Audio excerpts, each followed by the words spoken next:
Greetings, folks.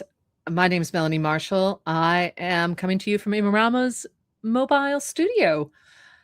And whether you are getting ready to go to bed just like me or getting up in the morning, I wanted to bring you the latest from my colleagues in Venezuela, especially as there's been a bit more repression. It's been a bit harder for people to show their faces and let you hear their voices. I wanted to let you know a bit more of what I'm hearing and maybe try to give you a frame so you could understand how people on the ground are seeing things there, especially when it's so hard for them to speak out. First thing, I said, what are people talking about and not talking about?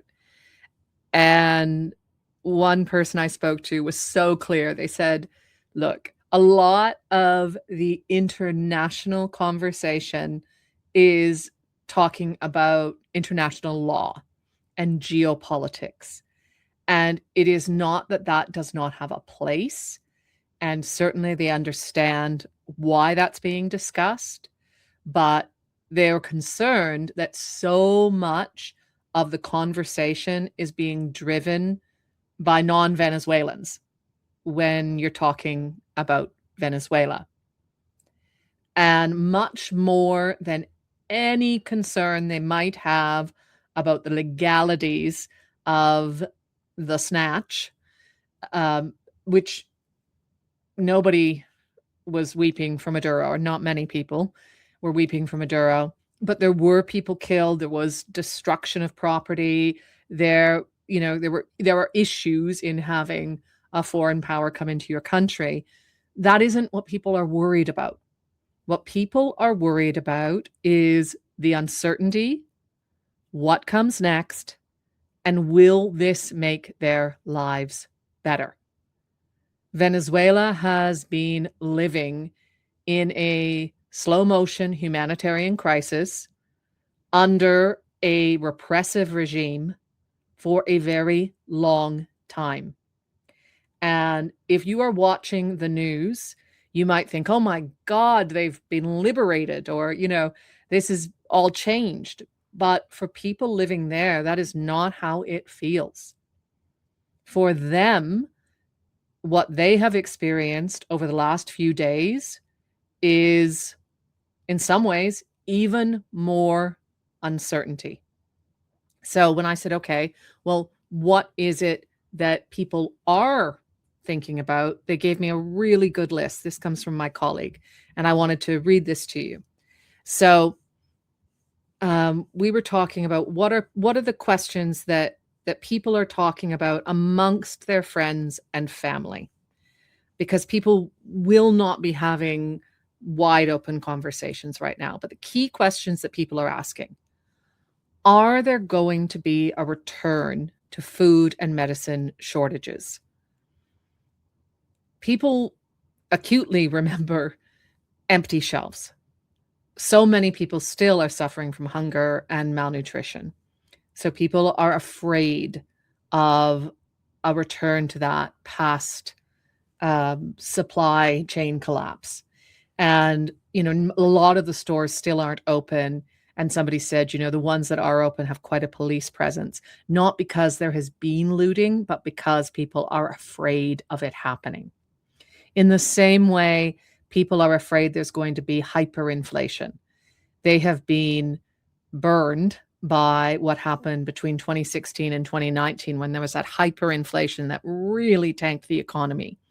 The past few days have seen, a lot of fluctuations on the black market and on the exchange rates.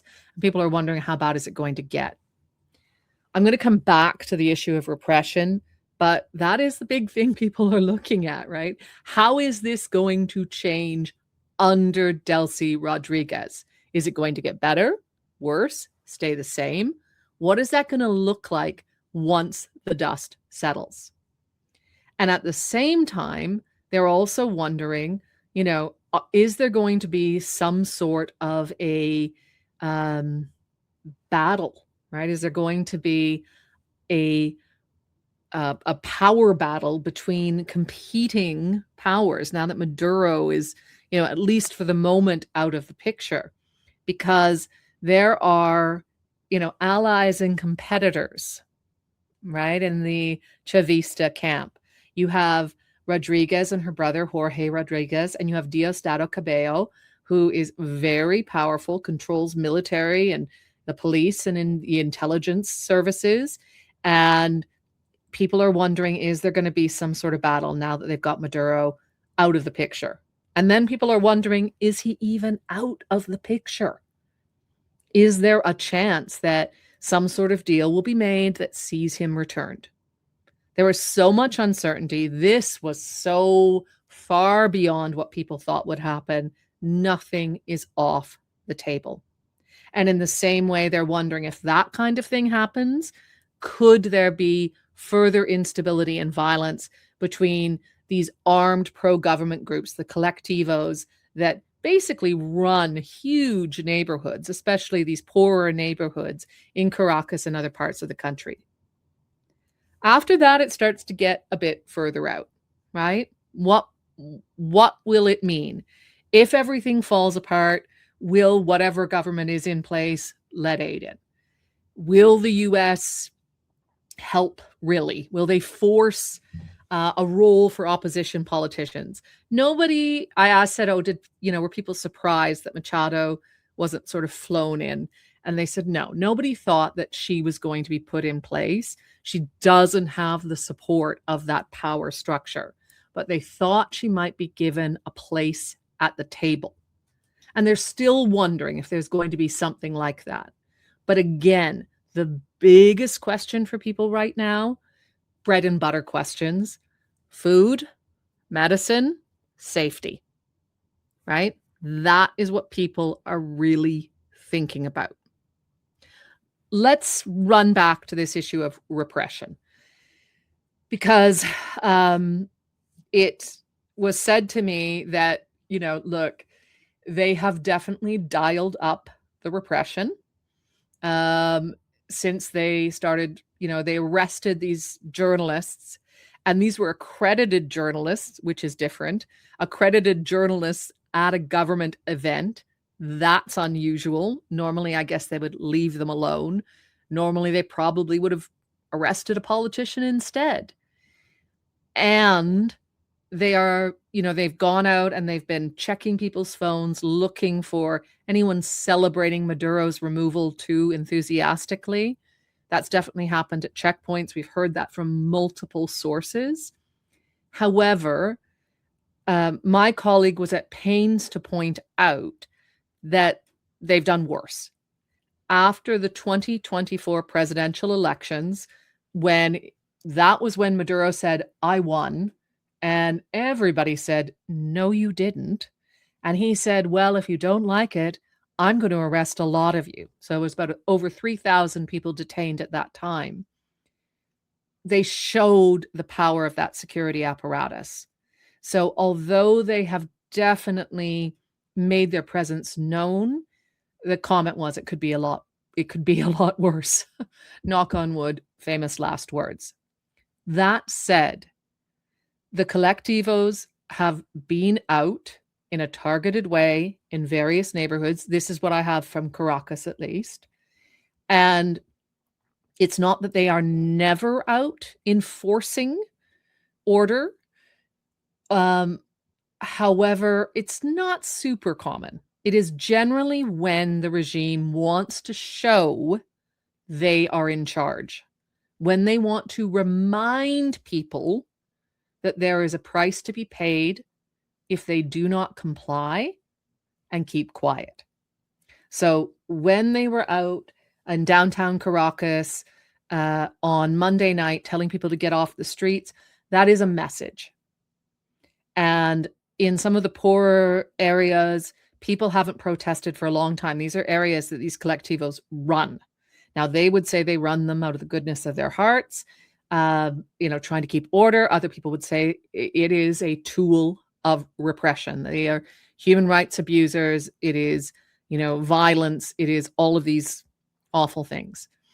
And when they are basically trying to send that message of don't get out of line. And not that people in some of these other neighborhoods were getting out of line, but when they see these groups out patrolling the streets with their weapons, it definitely sends a message: stay inside as long as you can. Don't put your head above the parapet. So that's where we are on the repression. And it definitely meant that we saw, we did have some more people who were willing to speak out loud, use their faces on camera, things like that. We've seen a lot less of that just in the last, 12 to 24 hours, as people thought, maybe I'd better wait and see what happens next. And in the same way, people are wondering, is there any chance that we're going to see people released from prison? Are we going to see political prisoners released? Is there going to be a show of goodwill? Is it going to be like, okay, keep quiet, but we might give you something so that, as a bit of a show of goodwill? But that's really what people are talking about. There's no evidence that's going to happen. I was asking, how do people know if life is normal, right? Like, how do you judge if it's safe to go out, if life is getting back to normal or not? And I was told that's a really tough question to answer. And I was told in middle-class neighborhoods, it is whether or not shops are open and that you wait to see. And I said, well, how do the shopkeepers know if it's safe to open? And that they basically, in situations like this, they don't open up first thing in the morning. They take an approach to the day of waiting to see if there's military and police presence on the streets. Maybe they'll take a pass. However, the economic situation is so dire that there is pressure for people to get back to normal as soon as possible. In the same way, we said, okay, well, what's it like in some of the neighborhoods that are poorer? And there it is, have people, despite what's going on, come out and protested. So it's like, is there a burning barricade outside your window? And are the collectivos on the streets? If they're not on the streets, you're probably safe to go about your life as normal. Right now, people aren't feeling that way. They aren't feeling like there is enough certainty to go on about their lives as normal at all. At the same time, they are feeling the pressure to get out, earn money, get food, take care of their families, their friends, their pets, just like you and I would. There's no difference there. So they're going to be inching their way back towards adapting no matter how things are. And,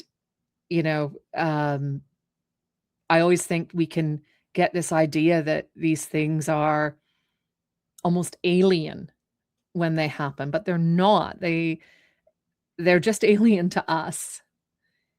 For people who are going through this, they still have to live. And I think living through that uncertainty is just so, so tough. And that brings me back to what my colleague said, which is listen to Venezuelans. Like, please, we are the ones going through this. Listen to us. Please don't have big debates about our future and what this means for the geopolitics of the region and for the future of our democracy without listening to what we are concerned about, what we are talking about, what matters to us. So that's a hashtag. I hear it's still quite quiet on Venezuelan social media, but that's a hashtag that they are trying to get trending. And again, from me listening to Venezuelans, what I have heard is they are really focused on, is this going to make my life any better? Will I be safer and better able to take care of my family and friends and the people I love? And will we be able to breathe and speak a little easier? Venezuelans are chatty and they love to talk. They have opinions.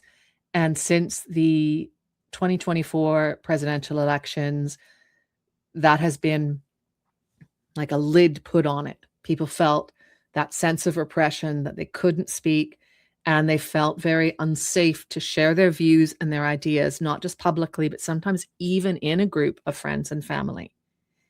And the person I was speaking to today told me that, as long as this group of people are still in power, they can't see that changing a whole huge amount.